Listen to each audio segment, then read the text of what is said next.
Bonjour à toutes et à tous, je suis très heureux de vous retrouver ce matin sur France 3. L'instant R comme région, c'est maintenant. Je vous emmène traverser le pays pour parler de sujets qui nous concernent tous et des nouvelles habitudes de vie qui se dessinent ici et là. Tenez un exemple avec une économie qui prend de l'ampleur, l'économie du gratuit.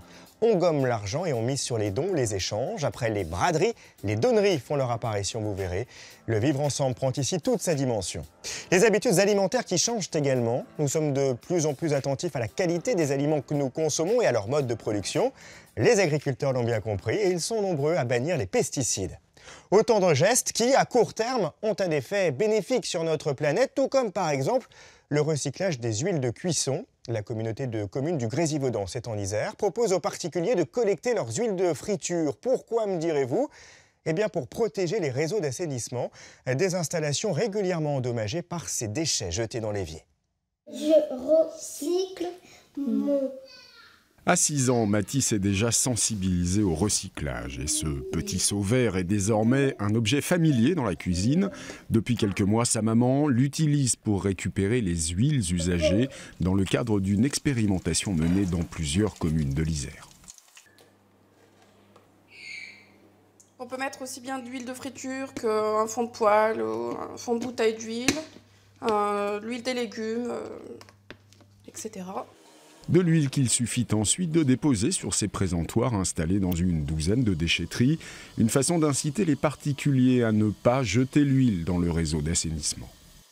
On retrouve énormément en station d'épuration d'huile, c'est la solution de facilité où jeter l'huile dans l'évier ou dans les toilettes. Bon, c'est vrai que ça cause de gros soucis en station d'épuration pour permettre d'enlever tout ça. Ça colmate les réseaux, donc c'est aussi une autre problématique sur un autre domaine environnemental que sont l'eau et l'assainissement. De l'huile qui va rejoindre ensuite Chambéry et cette entreprise partenaire de l'expérimentation qui se charge de la filtrer et de la recycler, une huile propre qui pourra être transformée pour d'autres usages. Aujourd'hui, cette huile part de chez Trial dans des cuves de 25 000 litres, direction la France ou la Suisse. La finalité, c'est d'en transformer en biocarburant. On s'aperçoit que chez nos voisins suisses, ils l'utilisent dans des process pour équiper les véhicules. Aujourd'hui, sur la France, on est aussi en recherche de plein de choses différentes qui vont évoluer dans le temps. Aujourd'hui, c'est le biocarburant. Demain, ça sera peut-être d'autres systèmes, d'autres choses. Mais le chemin est encore long. Chaque année, nous jetons 66 millions de litres d'huile alimentaire usagée et seuls 5% sont recyclés et revalorisés en biocarburant. Oui, sachez qu'il est préférable d'éviter de composter les huiles alimentaires usagées. Il est quand même possible d'en disperser en faible quantité sur un tas de compost. Alors on le voit, on commence à changer nos habitudes en ce qui concerne la gestion de nos déchets, en ce qui concerne également notre façon de consommer. Aujourd'hui, c'est vrai, on achète plus facilement d'occasion sur des sites spécialisés et nous sommes même invités à nous passer entièrement d'argent. L'économie du gratuit prend de l'ampleur, après les braderies, les donneries voient le jour. Une nouvelle philosophie qui a déjà ses adeptes, comme ici à Lille. Allez, on y va. Ça ressemble à une braderie, sauf qu'ici, rien n'est à vendre. Tout est à prendre. Vous connaissez le principe ? Un peu, oui. Oui, donc on ramène les choses dont on n'a plus besoin, puis on prend les choses dont on a besoin. La donnerie dans ce village des Flandres s'installe un samedi sur 2 depuis 3 ans. Une initiative de copains partageurs. Ils nous ont pris d'abord pour des extraterrestres. Alors il y a certains qui ont adhéré immédiatement en trouvant le principe génial, et d'autres par contre qui étaient complètement en opposition, en me disant que dans la vie rien n'était gratuit, qu'on ne pouvait pas donner les choses comme ça, ne pas partager. Et pourquoi pas ? Autour de Saint-Omer, les boîtes à lire poussent comme des champignons depuis 1 an. Elles sont une 50aine aujourd'hui entre ville et campagne. Chacun est libre d'y donner et d'y prendre des livres. On va à la bibliothèque, on a souvent une idée en tête. Que là, c'est au gré vraiment de ce que je trouve et de ce qui m'amuse et ce qui est susceptible de m'intéresser. Un livre, ça voyage, un livre c'est un ami. Et le but c'est que les gens retrouvent le goût de la lecture ou découvrent le goût de la lecture et qu'un livre est une seconde vie, qu'il n'y ait pas de gaspillage. Des giftbox ou boîtes à donner, il n'y en a pas que pour les livres.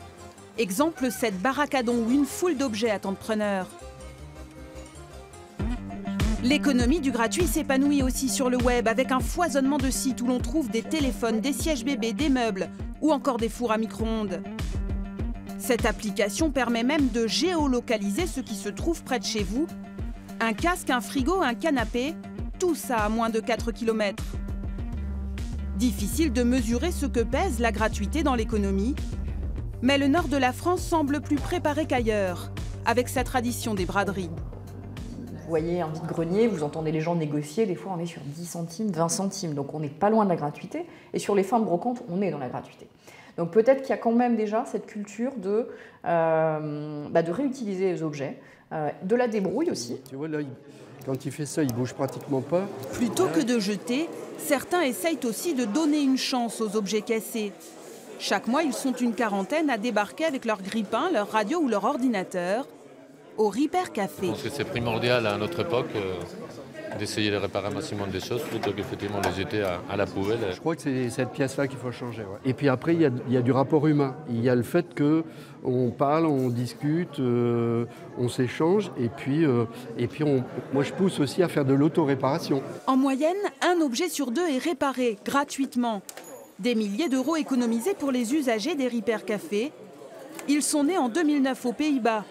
Il en existe une vingtaine dans les Hauts-de-France.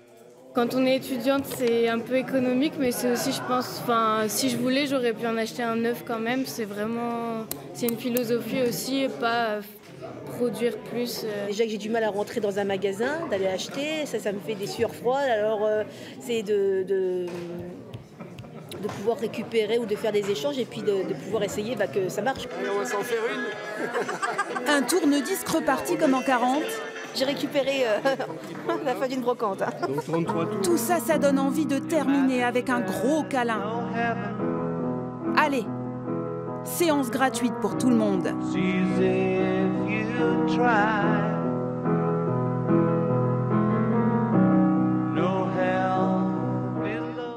Oui, un peu de tendresse, ça fait du bien. Les agriculteurs qui sont également invités à changer leurs habitudes. Les pesticides sont plus que jamais montrés du doigt.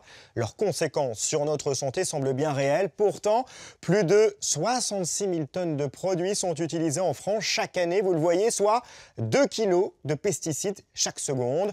Face à ces chiffres, des communes s'organisent en proposant des chartes. C'est le cas en Poitou-Charentes. Une ville sur 4 a signé le document s'engageant à rendre ses terres plus saines. Au sud de la Vienne, Saugé, 1 millier d'habitants, a signé la charte Terre saine en 2013 et a décidé de bannir l'usage des pesticides dans sa commune. Avec à la clé 2 500 € d'économie par an et des résultats visibles. Sur ce talus, il n'y a plus qu'une fauche automnale et depuis quelques années, on voit réapparaître des orchidées en nombre là sur ce... C'est spectaculaire. Au bord de la Gartempe, le village a changé en profondeur.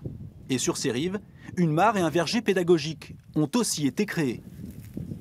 C'est des mesures d'accompagnement pour des raisons pédagogiques, pour apprendre aux gens à respecter la biodiversité. En matière de réduction des pesticides, le Poitou-Charentes a tenté d'être pilote. Une commune sur 4 a ainsi adhéré à la charte. Une prise de conscience face à une pollution de grande ampleur. Dans nos champs, l'utilisation de produits phytosanitaires a progressé ces dernières années. À Poitiers, depuis 50 ans, Vienne Nature veille à l'environnement. Avec ses 10 salariés et 400 adhérents, l'association étudie la faune et la flore. L'impact des activités humaines aussi. Sur l'usage des pesticides agricoles, le constat est sans appel. 90% des points d'eau qui ont été contrôlés, je parle de la ressource, des rivières, des nappes, sont contaminés par au moins un pesticide. Donc là, voilà. En ce qui concerne l'air, Atmo, Poitou-Charentes a fait des mesures, dans la Vienne mais aussi ailleurs, et on s'aperçoit que même une ville comme Poitiers, à certaines saisons, on retrouve dans l'air des pesticides. Donc nous inhalons tous, c'est clair.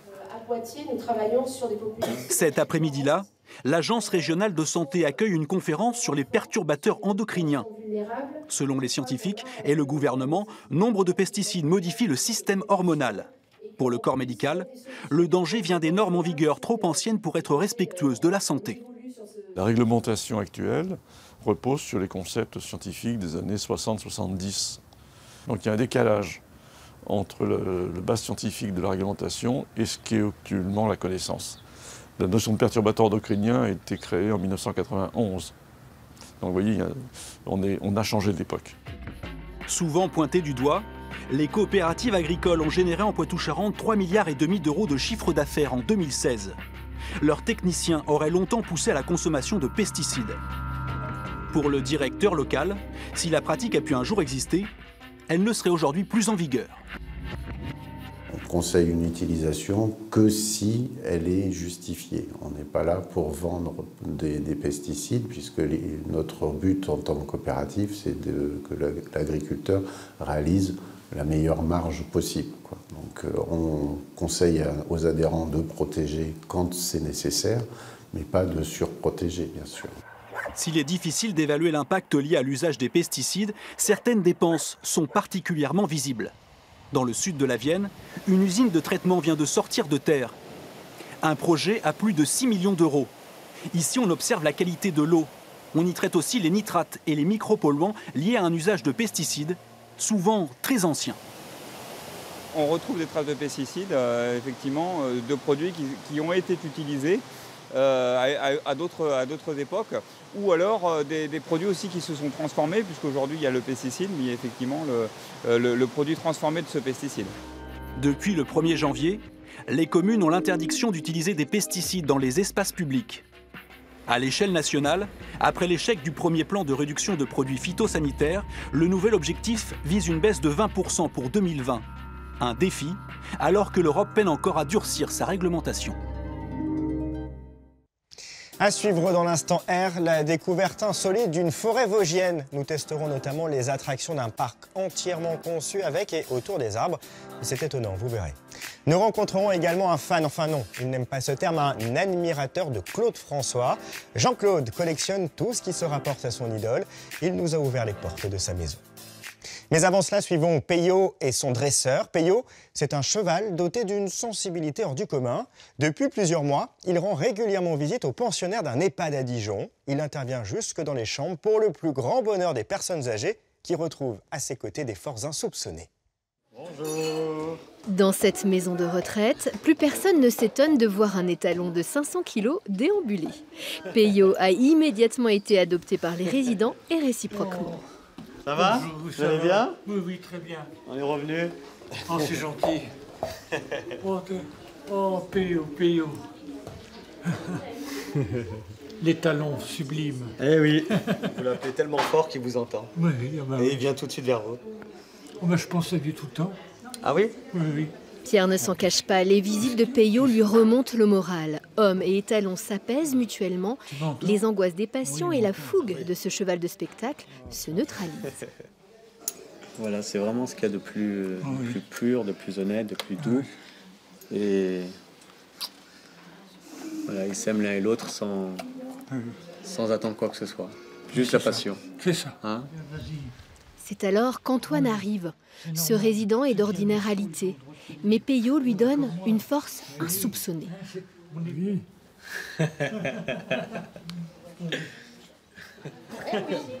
comme ça. Un peu plus tôt dans la matinée, Hassen Bouchakour a préparé son cheval pour des raisons évidentes d'hygiène. Ces deux-là sont fusionnels. Ils vivent tout ensemble, le quotidien, les compétitions hippiques, les lumières de la scène. Mais c'est finalement assez tardivement que le cavalier a détecté chez sa monture cet instinct d'aller vers les personnes qui souffrent et de leur faire du bien. C'est un cheval qui est doté d'une sensibilité incroyable, d'une empathie dont on ne sait toujours pas expliquer d'où est-ce qu'elle peut provenir et je n'explique pas non plus. Heureusement qu'il y a des choses qui restent dans l'indicible et dans l'inexplicable. C'est de l'ordre de l'émotion, du vécu. Ça fait appel à des souvenirs qui sont très intimes pour les résidents, des souvenirs dont on n'avait pas, nous, connaissance. Bonjour. Ne vous fiez pas aux apparences. Waouh! Ce n'est pas Hassen qui guide Peyo. Comment ça va? Il est revenu? C'est bien le cheval qui choisit à qui il apportera du réconfort. Eh oui, c'est lui. La chambre de Solange attire à coup sûr Peyo. Entre ces deux-là, le lien est très fort. Oui. Ce qui est beau, c'est qu'on vit un moment présent, hors du temps, tout doux.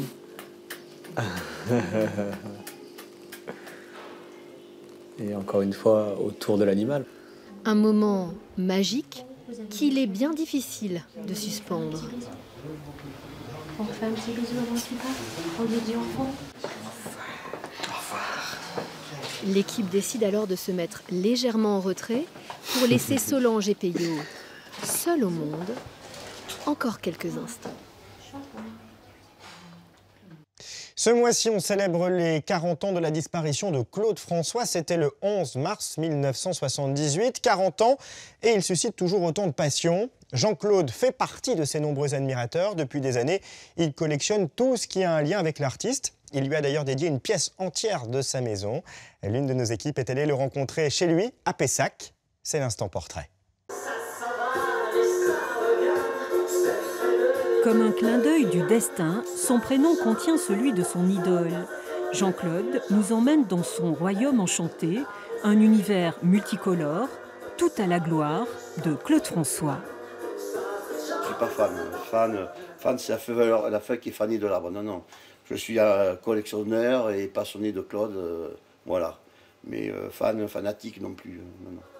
En fait, un véritable chasseur de trésors. Voilà, ici nous rentrons là où nous appelons ça le mausolée. C'est là où il y a une partie de ma collection, avec des pièces rares et d'autres moins rares, mais qui ont la qualité d'être des pièces uniques. Donc vous pouvez admirer qu'il y a beaucoup trop de choses maintenant, parce que je n'ai hélas plus de place pour mettre les objets. Voilà. Une de mes premières pièces, et j'y tiens énormément, une chemise de Claude. C'est vraiment une pièce que j'adore. Je sais qu'il a dû porter ça, et elle n'a été jamais lavée, il y a encore le pli d'époque. Des vêtements qui rendent son idole très présente à côté des innombrables disques, photos et objets à l'effigie de Claude François, dont on peut même sentir le parfum, la célèbre eau noire déclinée en différents flacons. Il y a une qui est rare, que je venais d'avoir il n'y a pas trop longtemps, qui est avec le boîtier de couleur blanche. Voilà, et ceci est accompagné derrière vous d'un présentoir, qui est une pièce unique aussi, puisque c'est ce qui était mis en vente dans les bureaux de tabac. Et il y a 10 flacons, les 10 flacons sont pleins. Là, ça a été le bonheur.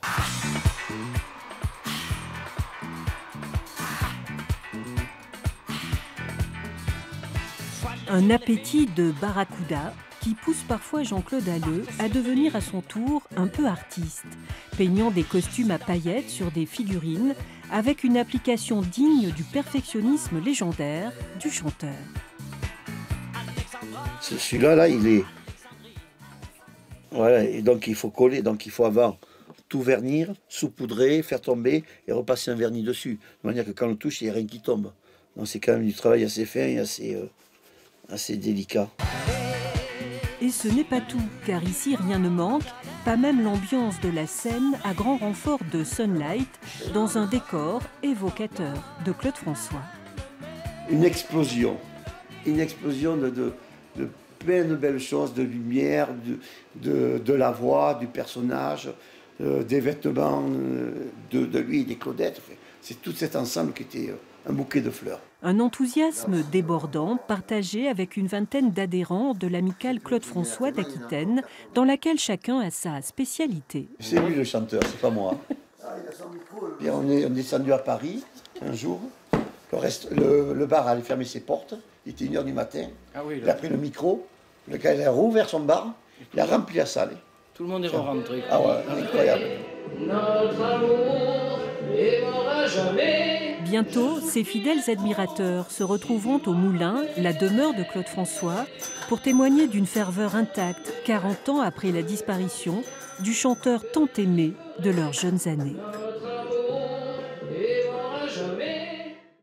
Oui, Claude François, c'est aussi ce chiffre impressionnant, 67 millions, chiffre qui correspond au nombre d'albums vendus par l'artiste.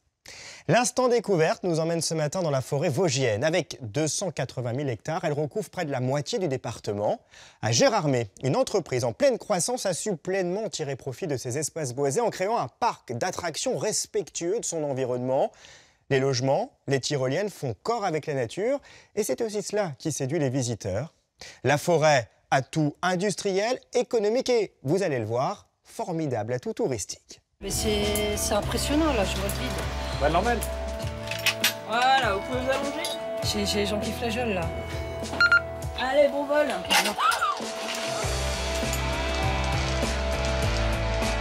C'est l'attraction qui donne le ton, le Fantasticable, 1 km 350 de descente au cœur des sapins des Vosges.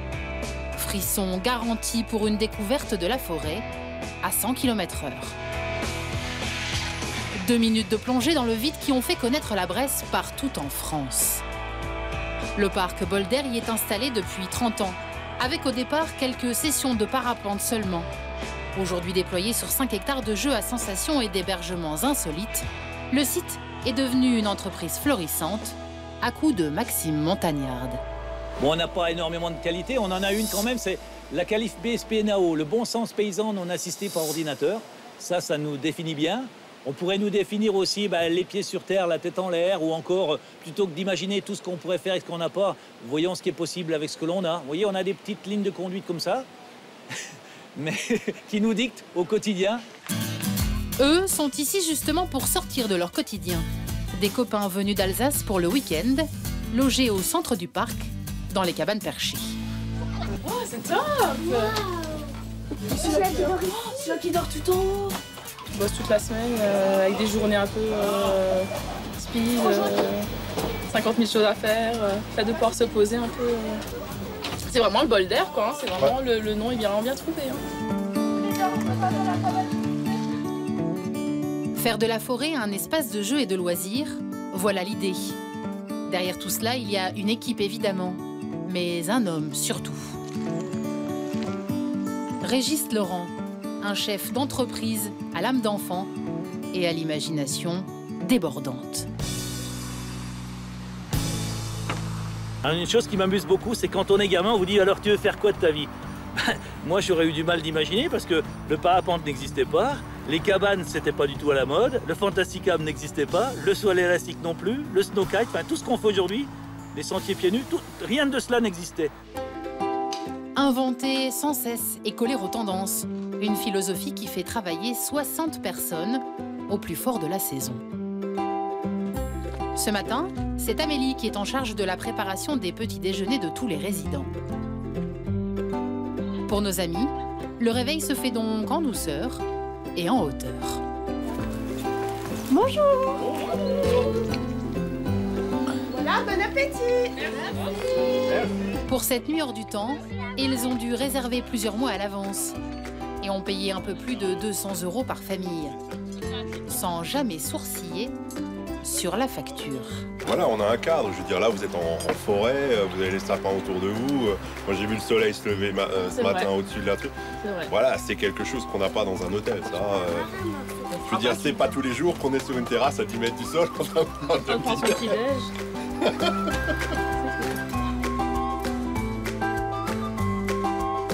À quelques centaines de mètres de là, le parc, lui aussi, se réveille.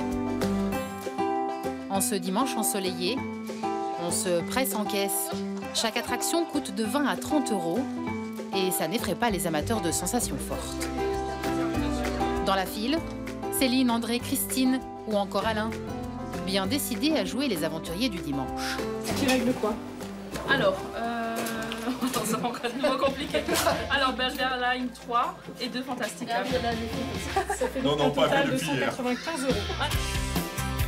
Le parc est aujourd'hui une réussite financière. Un chiffre d'affaires en croissance, 2,5 millions € cette année.